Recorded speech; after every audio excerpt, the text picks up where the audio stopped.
নমস্কাৰ। আজি আমি অধ্যয়ন কৰিবলৈ ওলাইছোঁ 5 নম্বৰ অধ্যায়।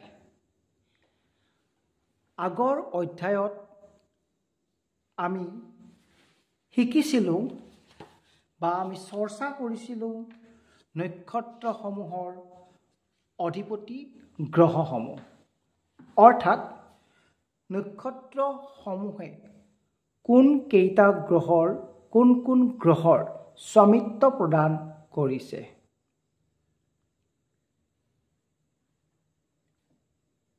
আমি পাইছিলোঁ যে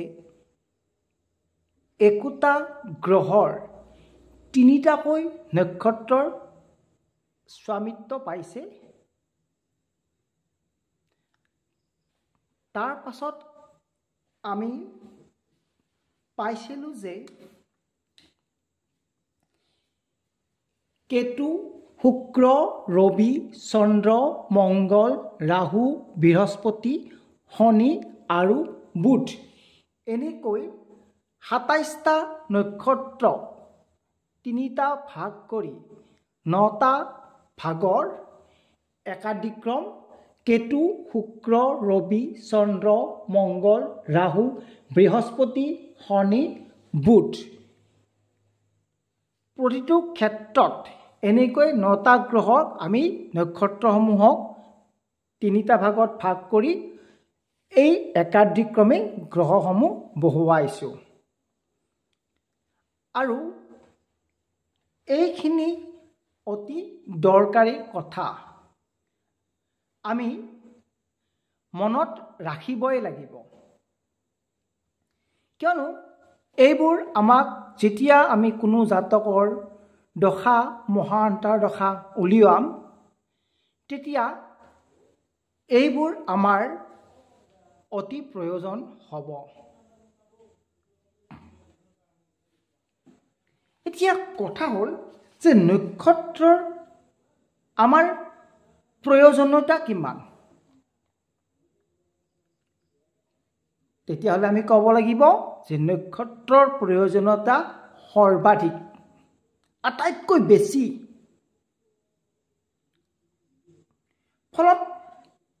ফলিত জ্যোতিষ গণনাত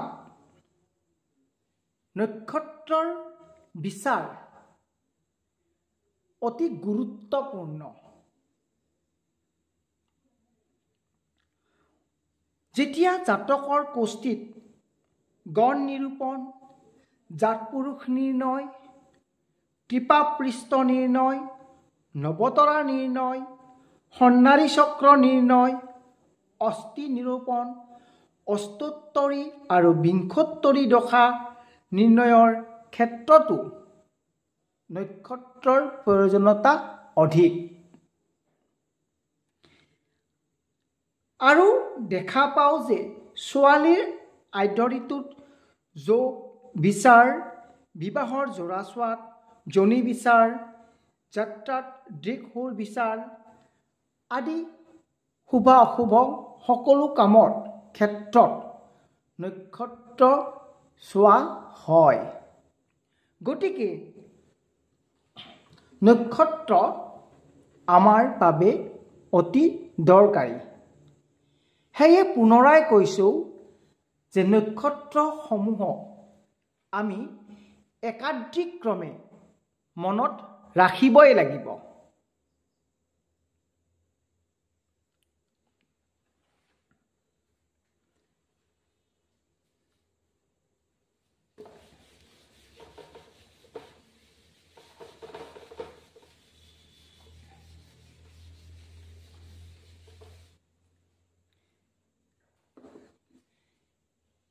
এতিয়া আহিছোঁ আমি নক্ষত্ৰৰ চৰণলৈকে।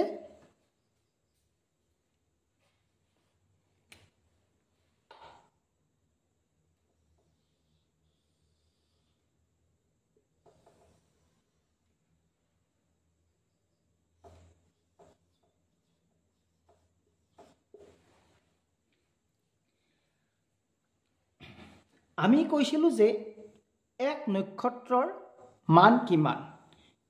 13 ডিগ্ৰী 20 মিনিট। এক নক্ষত্ৰৰ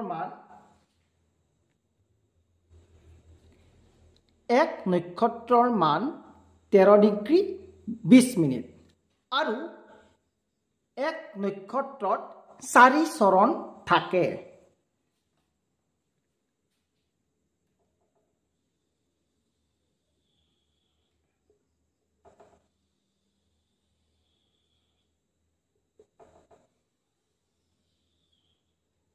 এক নক্ষত্ৰত 4 চৰণ থাকে।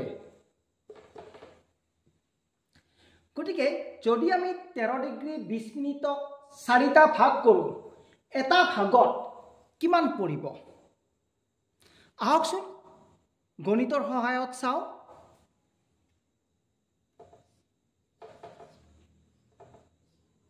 তেৰ ডিগ্ৰী 4ৰে হৰণ কৰিলে 7 3 গুণ 12 1 বাকি ৰল, অৰ্থাৎ পালো ভাগফল 3 ডিগ্ৰী। বাকি থাকিল 1 ডিগ্ৰী। 1 ডিগ্ৰীক আমি মিনিটলৈ নিলে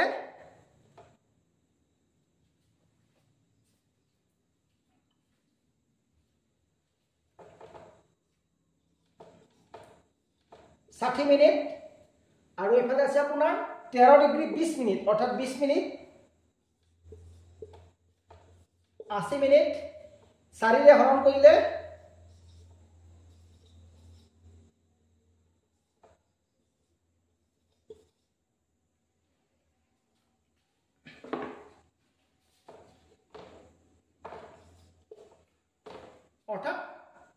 20 মিনিট।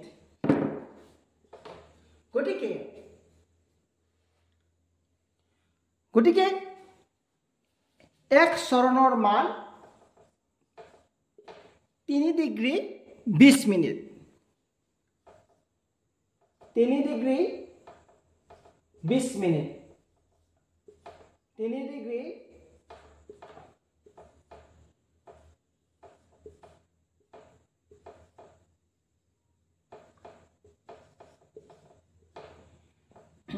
গতিকে এক চৰণৰ মান 3 ডিগ্ৰী 20 মিনিট। একোটা নক্ষত্ৰত থাকে 4 চৰণ বা 4 পাদ আৰু একোটা পাদত থাকিব বা একোটা চৰণত থাকিব 3 ডিগ্ৰী 20 মিনিট। 3 ডিগ্ৰী 20 মিনিটকৈ পৰিব একোটা চৰণত। আমাৰ নক্ষত্ৰ কিমানটা আছিল? 27টা। নক্ষত্ৰ আছিল আমাৰ 27টা।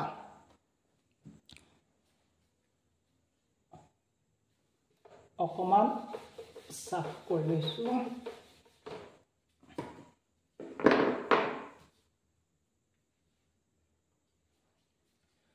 নক্ষত্ৰ আছিল আমাৰ 27টা। যদি একোটা নক্ষত্ৰত 4 চৰণকৈ থাকে তেতিয়াহ'লে সৰ্বমুঠ কিমান হ'ব? সৰ্বমুঠ কিমান হ'ব?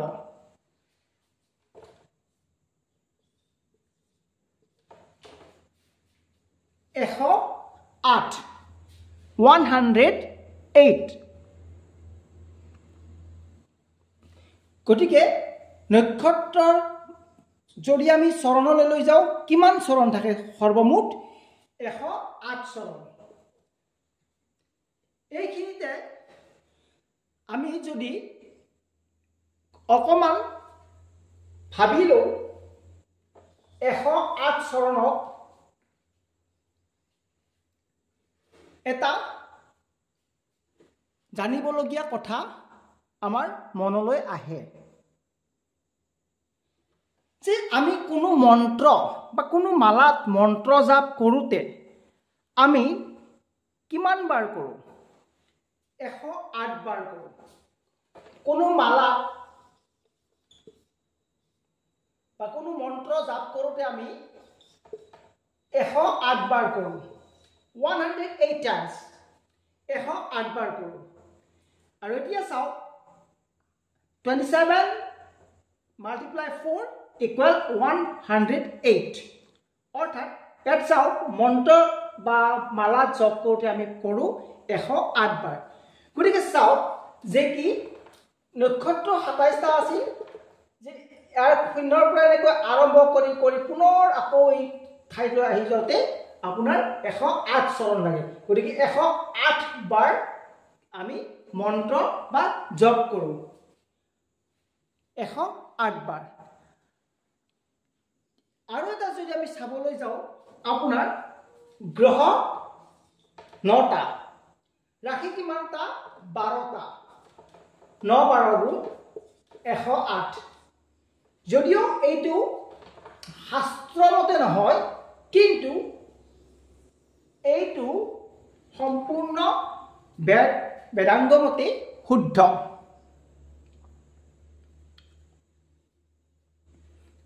যি কি নহওক আমি জানিলো যে এক চৰণৰ মান 3 ডিগ্ৰী 20 মিনিট গতিকে এনেকৈ প্ৰতিটো নক্ষত্ৰত 4 চৰণকৈ থাকিব প্ৰতিটো নক্ষত্ৰত 4 চৰণকৈ থাকিব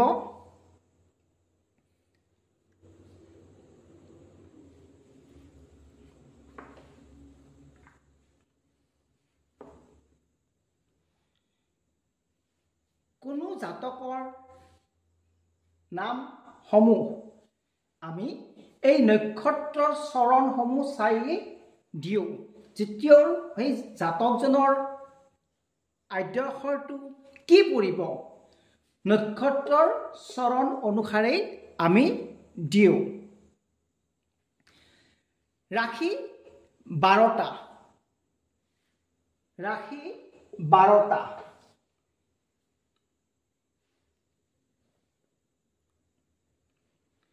ৰাশি 12টা তাৰ পিছত চৰণ বা পাঠ 108 এতিয়া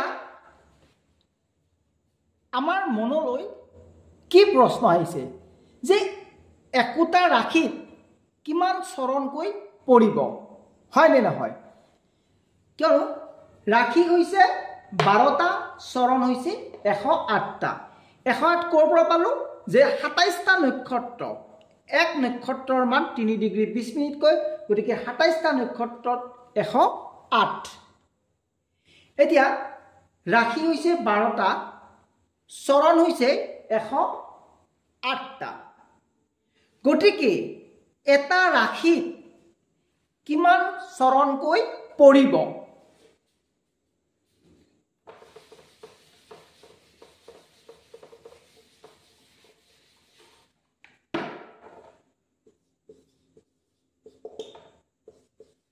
গতিকে কি কৰিব লাগিব 108 12ৰে হৰণ কৰিব লাগিব 108 12ৰে হৰণ কৰিলে কিমান হ'ব 12 9 জাৰ 108 12 9 জাৰ 108 গতিকে এটা ৰাশিত 9 চৰণকৈ পৰিব এটা ৰাশিত 9 চৰণকৈ পৰিব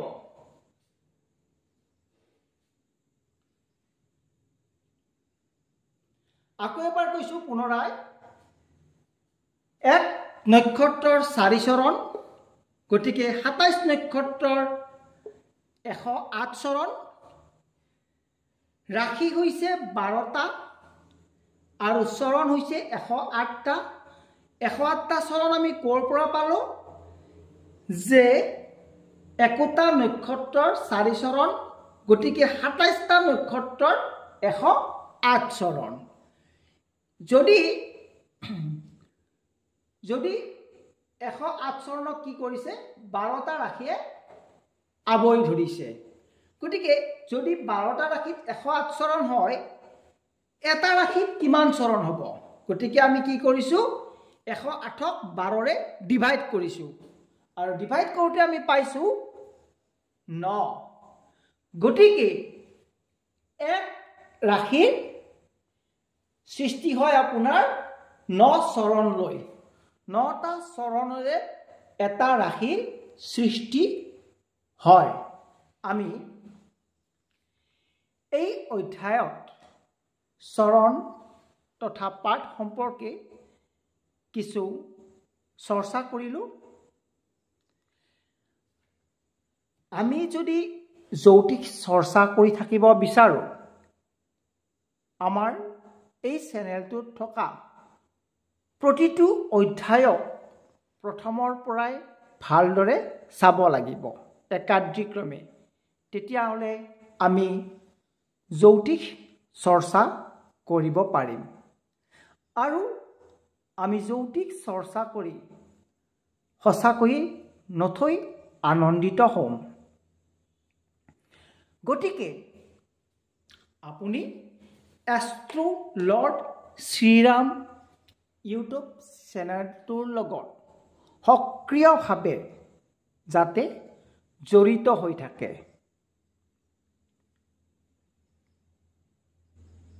শেষত আপোনাৰ দিনটো শুভ হওক, তাৰে কামনাৰে ওম নমঃ শিৱায়।